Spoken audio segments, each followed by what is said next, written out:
पहले बुलेटिन की शुरुआत करते हैं। प्रदेश के 3 जिलों बांसवाड़ा, उदयपुर और गंगानगर में अत्यधिक बारिश और बाढ़ से क्षतिग्रस्त सड़कों, पुलों और अन्य भवनों की मरम्मत के लिए एसडीआरएफ ने लगभग 30 करोड़ की स्वीकृति जारी की है, जिसको लेकर उप मुख्यमंत्री दिया कुमारी ने सार्वजनिक निर्माण विभाग के अधिकारियों को तत्काल मरम्मत कार्य शुरू करवाकर सड़कों, बांधों और नहरों के साथ साथ भवनों और पुलों को सुचारू करने और आमजन को राहत प्रदान करने के निर्देश दिए हैं। उन्होंने बताया कि प्रदेश में अत्यधिक बारिश और बाढ़ से क्षतिग्रस्त सार्वजनिक परिसंपत्तियों की तत्कालिक मरम्मत और पुनरुत्थान के लिए ये स्वीकृति जारी की गई है। साथ ही उन्होंने ये भी बताया कि 3 जिलों में 1497 कार्यों के 29.25 करोड़ रुपए की स्वीकृति जारी की गई है।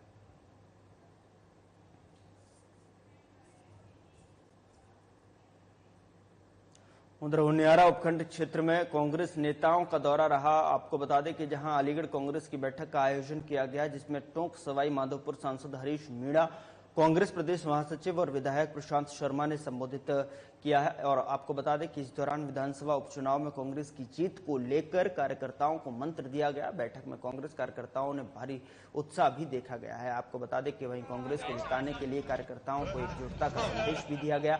इस दौरान टोंक सवाई माधोपुर सांसद हरीश मीणा और विधायक प्रशांत शर्मा ने कहा कि उपचुनाव में सरकार से लड़ेंगे और कांग्रेस उपचुनाव में जीत दर्ज करेगी। मौके पर बड़ी संख्या में कार्यकर्ता मौजूद रहे।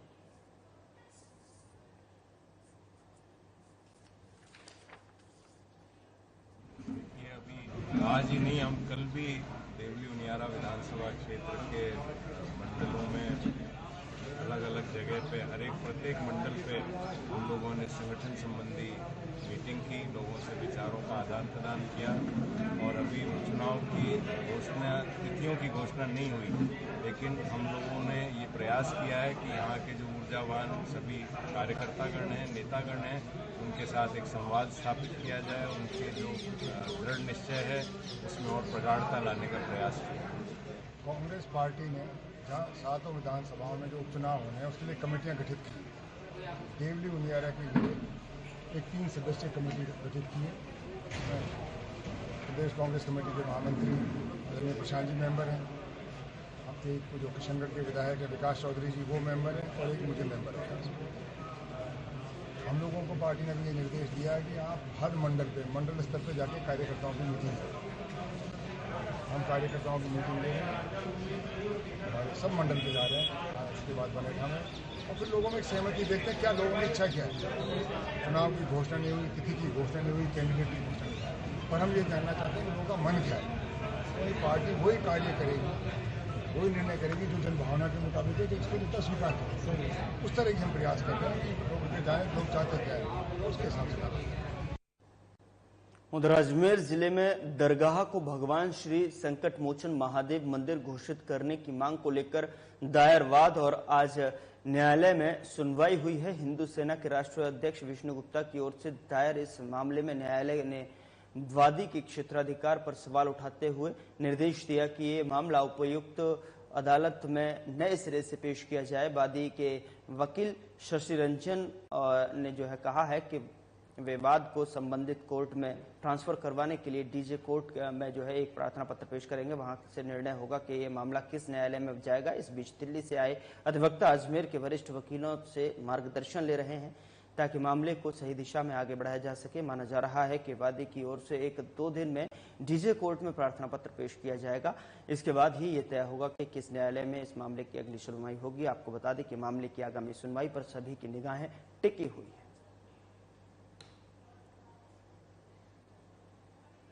दाखिल किया गया, उस पे सीनियर सिविल डिवीजन 2 में सुनवाई हुई, जबकि 3 में होनी थी। 3 छुट्टी पे मजिस्ट्रेट, ड्यूटी मजिस्ट्रेट उनके पास हुई, लेकिन ये जो फाइल है संबंधित जो मजिस्ट्रेट है उनके पास जानी थी, लेकिन यहाँ आई है। हम डीजे के पास इसको एक एप्लीकेशन मूव करेंगे कि हमारी जो फाइल है वो संबंधित जो अधिकारी है, जो मजिस्ट्रेट है, जो इस मामले को सुनेंगे उनके पास ट्रांसफर की जाए। उस एप्लीकेशन पे सुनवाई के बाद फिर ये मामला कहाँ, कौन सा जज, कौन मजिस्ट्रेट सुनेगा, ये उसके बाद तय होगा। क्या वाद दायर किया? वाद दायर किया है कि अजमेर दरगाह जो है भगवान शिव का मंदिर है, उसको लेके हमने साक्ष्य दाखिल किए हैं सारे। हर विलास शारदा जो यहाँ म्यूनसिपालिटी कमिश्नर भी थे अजमेर में और सेशन जज है, उनकी बुक में साफ साफ बहुत सारे साक्ष्य दिए गए हैं। और जो अंदर बुलंद दरवाज़ा है वो सब हिंदू मंदिर और जैन मंदिर को तोड़ के वो वहाँ बनाया गया है। इशू ये डिक्लेरेशन का दावा हमने फाइल किया था अजमेर दरगाह को लेके, ये इशू तब। अच्छा, अब आप क्या निर्णय कर रहे हैं इस मामले में, कहाँ जा रहे हैं? सबसे पहले तो हमारा ये होगा कि जिस कोर्ट को जुरिडिक्शन नहीं है उस कोर्ट में ये फाइल पहुंचे एंड फिर नोटिस इशू हो और ट्रायल प्रोसीड हो। अभी आपने जो बात दायर किया था वो कहाँ किया था, अब कहाँ करेंगे? हमने सिविल जज सीनियर डिवीजन में दायर किया था। अब हम एप्लीकेशन मूव करेंगे डिस्ट्रिक्ट जज साहब की कोर्ट में, वहां से फिर जो जुडिशनल कोर्ट है वहाँ केस ट्रांसफर होगा। अभी आज को होना है इसमें? नहीं, आज अब कुछ नहीं होना, जितना होना था हो गया। अब कब करेंगे आप? मोस्ट प्रोबेबली आज या कल में फाइल करेंगे। उधर अजमेर दरगाह में संकट मोचन शिव मंदिर का दावा मामले को लेकर अंजुमन सैयद जादगान के सचिव सरवर चिश्ती ने प्रेस कॉन्फ्रेंस कर बयान दिया है। उन्होंने कहा है कि ख्वाजा मोइनुद्दीन हसन चिश्ती पर प्रहार किया जा रहा है, आपको बता दें, जिसे हम बर्दाश्त नहीं करेंगे। वही उन्होंने कहा कि ये तमाम देशवासियों के सोचने की बात है कि दरगाह में हर धर्म और जाति के लोग आते हैं और प्रधानमंत्री भी यहाँ पर चादर चढ़ाते हैं। साथ ही उन्होंने बयान में दरगाह बम ब्लास्ट का जिक्र भी किया है। वहीं अजमेर कोर्ट में दावा पेश करने वाले वादी विष्णु गुप्ता ने के खिलाफ जो है क्रिमिनल का आरोप भी लगाया है।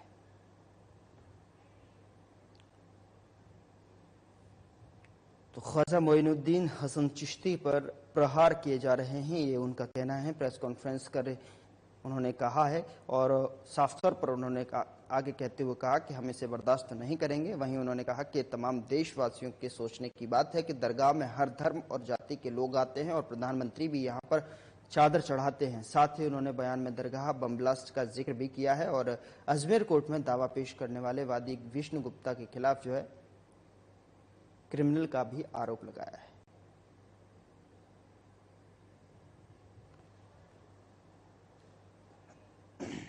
देखिए, आज जो हिंदू सेना के विष्णु गुप्ता ने, इसको मानता हूं कि सब कॉन्टिनेंट की सब में बड़े इस्लामिक इंस्टीट्यूशन हजरत ख्वाजा मोइनुद्दीन चिश्ती की दरगाह पे एक डिवीजन मानता हूं। ये क्रिमिनल है। ये द हिंदू की रिपोर्ट है जो फरवरी 20, 2016 को 5:33 AM को अपडेट की गई। इस पे 2011 तक 9 FIR दर्ज हुई और इसको 2 साल के लिए तड़ी पार करने के लिए भी south east Asia district police ने कहा था। तो ये क्रिमिनल है और ये आता है। इसके पहले वो आया था, क्या कहते हैं, सिब्रन करके आया था।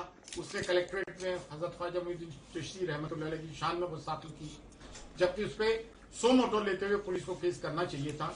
जबकि हमारा कोई बच्चा कुछ कर देता है तो उसमें सो मोटो ले लेती है पुलिस और उसको 2-2 साल जेल भी भुगतना पड़ता है।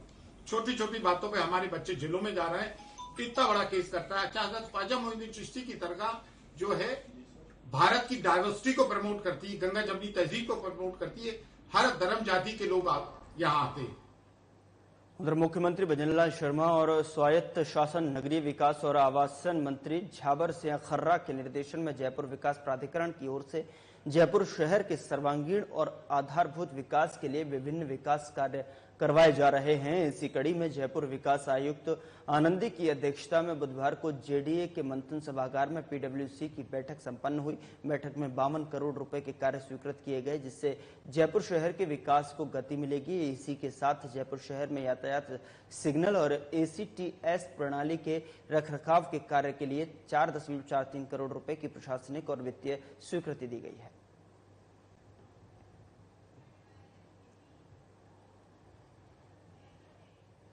उधर डिस्कॉम्स चेयरमैन और जयपुर विद्युत वितरण निगम की प्रबंध निदेशक आरती डोगरा ने बुधवार शाम को जयपुर विद्युत वितरण निगम के भांकरोटा सब डिवीजन कार्यालय का निरीक्षण किया। उन्होंने PM सूर्य घर, निःशुल्क बिजली योजना, लोड एक्सटेंशन और बिजली कनेक्शनों आदि के लंबित प्रकरणों के बारे में जानकारी ली। इस दौरान डोगरा ने उपभोक्ताओं को बिजली की निर्बाध आपूर्ति और उनकी समस्याओं का संवेदनशीलता के साथ समयबद्ध समाधान प्रदान करने के निर्देश दिए हैं। उन्होंने हीरापुरा स्थित स्टेट लोड डिस्पैच सेंटर का अवलोकन भी किया। इस दौरान डोगरा ने यहां लोड प्रबंधक और राज्य की जनरेशन इकाइयों से बिजली उत्पादन और वितरण कंपनियों को की जा रही आपूर्ति की रियल टाइम जानकारी ली।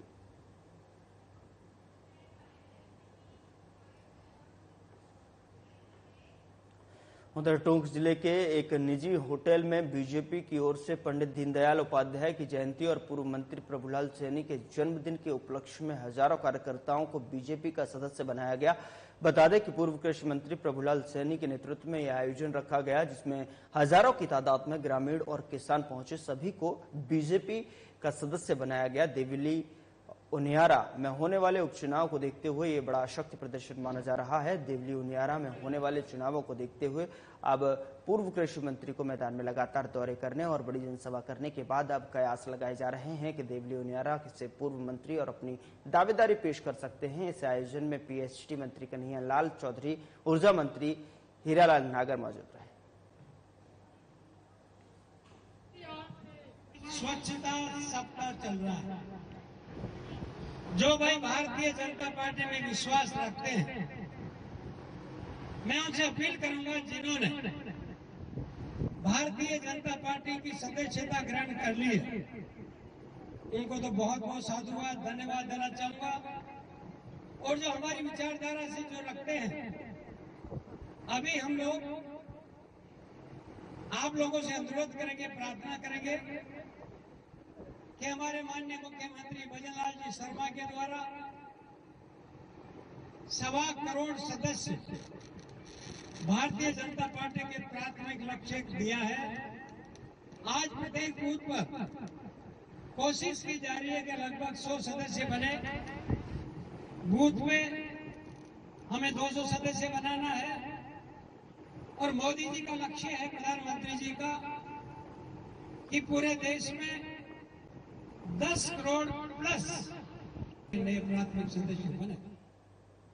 उधर राजस्थान के चिकित्सा और स्वास्थ्य मंत्री गजेंद्र सिंह खीवसर ने इंस्टीट्यूट ऑफ कार्डियोवैस्कुलर साइंस के निर्माणाधीन भवन का अवलोकन किया है। उन्होंने भवन में चल रहे निर्माण कार्यों का गहन निरीक्षण किया और जल्द निर्माण कार्यों को जल्द पूरा कर फिनिशिंग वर्क नवंबर माह तक जो है पूरा करने के निर्देश दिए हैं। बता दें कि सवाई मानसिंह अस्पताल परिसर में निर्माणाधीन इंस्टीट्यूट ऑफ कार्डियोवैस्कुलर साइंस का संचालन दिसंबर 2024 से शुरू किया जाएगा। इस दौरान मंत्री ने अधिकारियों को निर्देश दिए कि सिविल कार्यों के साथ साथ इंस्टीट्यूट में स्थापित किए जाने वाले उपकरणों और जांच मशीनों की खरीद और स्थापना की कार्यवाही भी शीघ्र की जाए। उन्होंने टाइमलाइन निर्धारित कर ये कार्य पूरा करने के निर्देश दिए।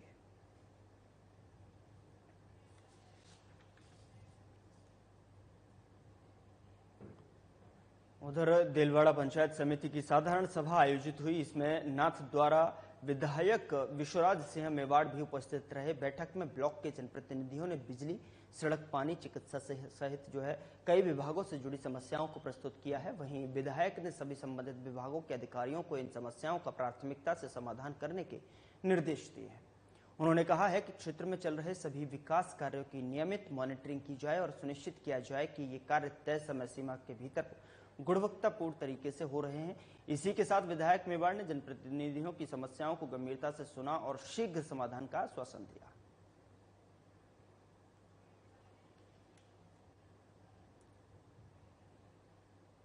खबर टोक से है, जहां पीपलू उपखंड के ग्राम पंचायत रानोली में जिला कलेक्टर डॉक्टर सौम्या झा ने रात्रि चौपाल में सुनवाई का आयोजन किया और इस दौरान कलेक्टर ने ग्रामीणों की पेयजल, बिजली, सड़क और चिकित्सा संबंधी समस्याओं को सुनकर अधिकारियों को समाधान के निर्देश दिए हैं।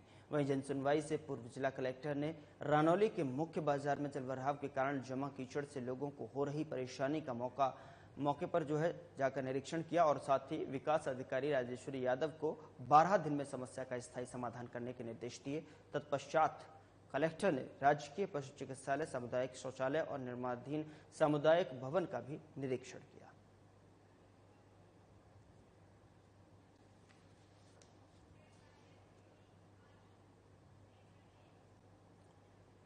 उधर उनियारा की बिसलपुर पाइपलाइन से ग्राम श्रीनगर में जहरीला गंदगी युक्त पानी सप्लाई हो रहा है। बिलासपुर पंचायत में संबंधित विभाग के अधिकारियों के ध्यान नहीं देने से आमजनों का हाल बेहाल हो रहा है। बताया जा रहा है कि अवैध कनेक्शनों के चलते लोगों को जहरीला गंदगी युक्त पानी पीना पड़ रहा है, जिसके कारण लोगों को कभी भी गंभीर बीमारी हो सकती है।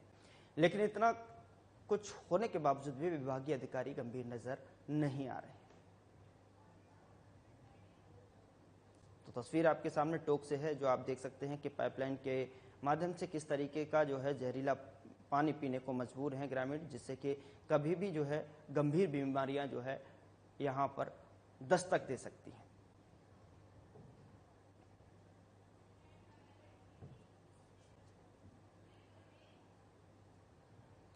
उधर शेरगढ़ के आदर्श विद्या मंदिर उच्च माध्यमिक और हाउ देवी खीमराज टावरी बालिका आदर्श विद्यालय में मातृ सम्मेलन आयोजित किया गया है। इस दौरान पूज्य संत शिवगिरी महाराज ने कहा कि माता को अपनी संतान को संस्कारवान और भीष्म पिता की तरह आज्ञाकारी बनाना चाहिए। माता पिता का प्रभाव बच्चे पर पड़ता है, इसलिए बच्चे को संस्कारवान बनाने के लिए माता पिता को उठने बैठने और आचार विचार का विशेष ख्याल रखना चाहिए।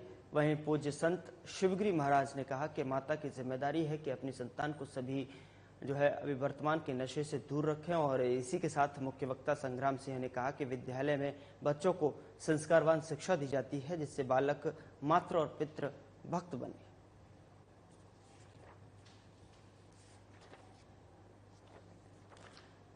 तो माता पिता का प्रभाव बच्चे पर पड़ता है, ये जो है शिवगिरी महाराज ने कहा कि संतान को संस्कारवान और भीष्म पिता की तरह आज्ञाकारी बनाना चाहिए।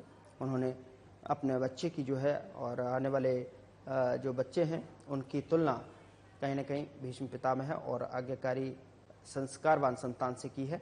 और माता पिता का भी काफ़ी बच्चे पर प्रभाव पड़ता है, इसलिए बच्चे को संस्कारवान माता पिता के उठने बैठने और आचार विचार का विशेष ध्यान रखना चाहिए।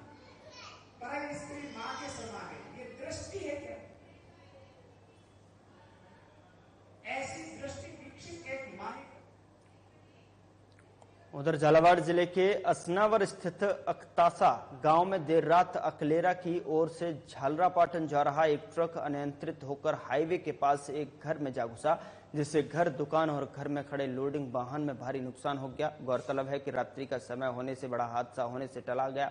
आपको बता दें कि स्थानीय लोगों ने बताया कि क्षेत्र के NH 52 पर अकतासा गांव में देर रात अचानक एक ट्रक अनियंत्रित होकर हाईवे के पास घर में घुस गया। हालांकि रात्रि का समय होने के कारण हादसा होने से टल गया। वहीं पुलिस ने मौके पर पहुंचकर सुबह ट्रक को साइड में किया। तस्वीर आपके सामने है कि किस तरीके से एक ट्रक जो है अनियंत्रित होकर घर में जा घुसा। गनीमत यह रही कि इस हादसे में किसी के हताहत होने की कोई खबर नहीं, लेकिन जो नुकसान हुआ है वहां पर खड़े हुए आप देख सकते हैं किस तरीके से वाहन और घर की दीवार किस तरीके से मलबे में तब्दील हो गई।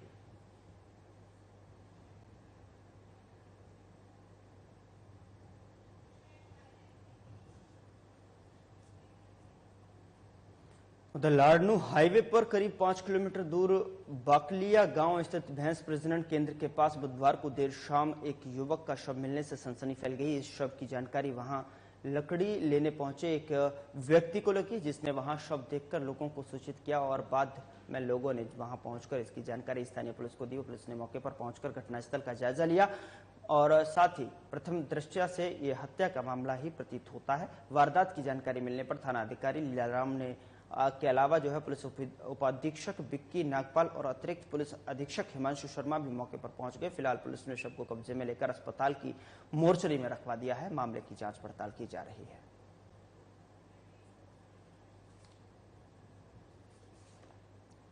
तो शव देखकर लोगों को सूचित किया गया और बाद में लोगों ने वहां पहुंचकर इसकी जानकारी स्थानीय पुलिस को दी। पुलिस ने मौके पर पहुंचकर घटनास्थल का जायजा लिया। बता दें कि फिलहाल पुलिस ने शव को कब्जे में लेकर अस्पताल की मोर्चरी में रखवा दिया है और मामले की जांच पड़ताल की जा रही है।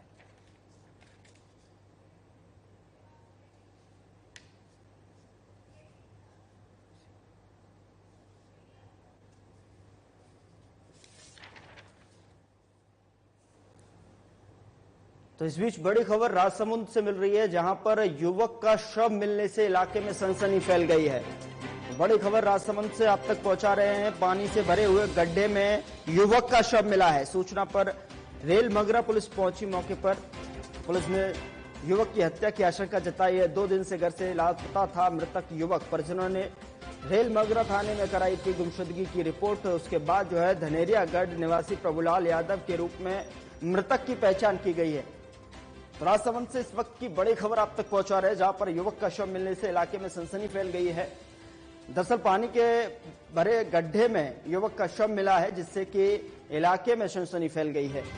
2 दिन पहले घर से लापता था मृतक युवक, जिसकी परिजनों ने रेल मगरा थाने में गुमशुदगी की रिपोर्ट दर्ज कराई थी।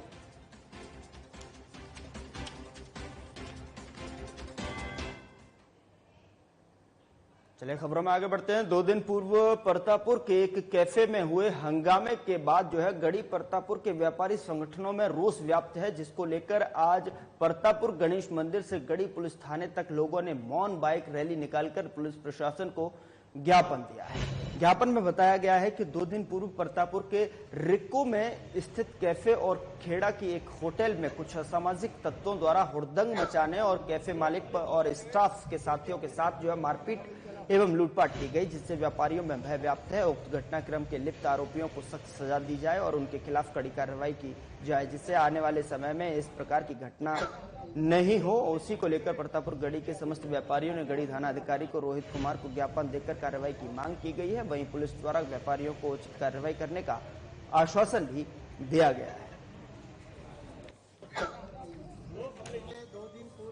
अंगरलैंड कैफे में कुछ अभद्र व्यक्तियों ने वहां पे विवाद किया था और अनावश्यक मारपीट की, जिसमें उसका कोई लेना देना नहीं था।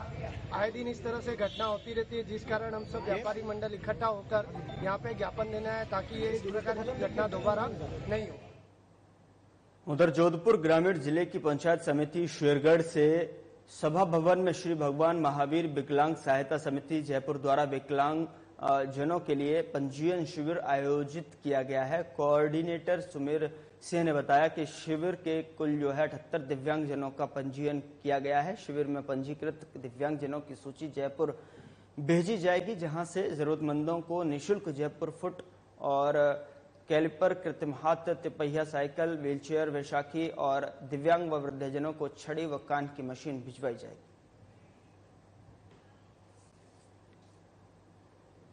तो 78 दिव्यांगजनों का पंजीयन किया गया है। शिविर में पंजीकृत दिव्यांगजनों की सूची जयपुर भेजी जाएगी, जिससे कि वहां पर जरूरतमंदों को निःशुल्क जो है जयपुर फुट और कैलिपर, कृत्रिम हाथ, तिपहिया साइकिल, व्हीलचेयर, वैशाखी और दिव्यांग वृद्धजनों को छड़ी और कान की मशीन भिजवाई जाएगी। जरूरतमंद के हिसाब से जिस तरीके से जो है जो पंजीयन प्राप्त हुए हैं उसको लेकर 78 दिव्यांगजनों का पंजीयन किया गया है। तो श्री भगवान महावीर विकलांग सहायता समिति जयपुर द्वारा दिव्यांगजनों के लिए पंजीयन शिविर आयोजित किया गया, जिसमें 78 दिव्यांगजनों का पंजीयन प्राप्त हुआ है। उसको लेकर जो है पंजीकृत दिव्यांगजनों की सूची जयपुर भेजी जाएगी। वहां से जरूरतमंदों के हिसाब से जो है उनकी कृत्रिम रूप से सहायता की जाएगी।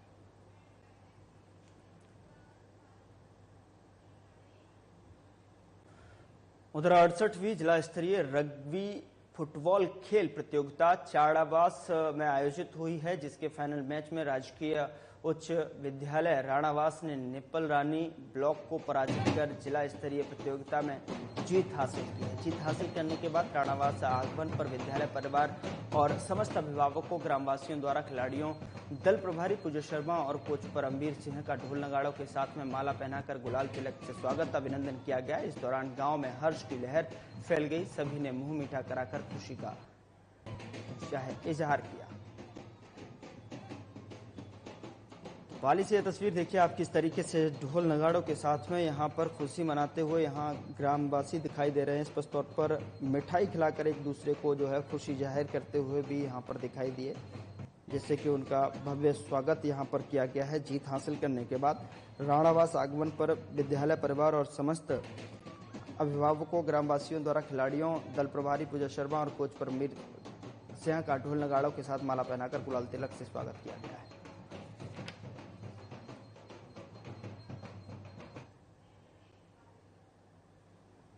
फिलहाल बुलेटिन में इतना ही। नमस्कार।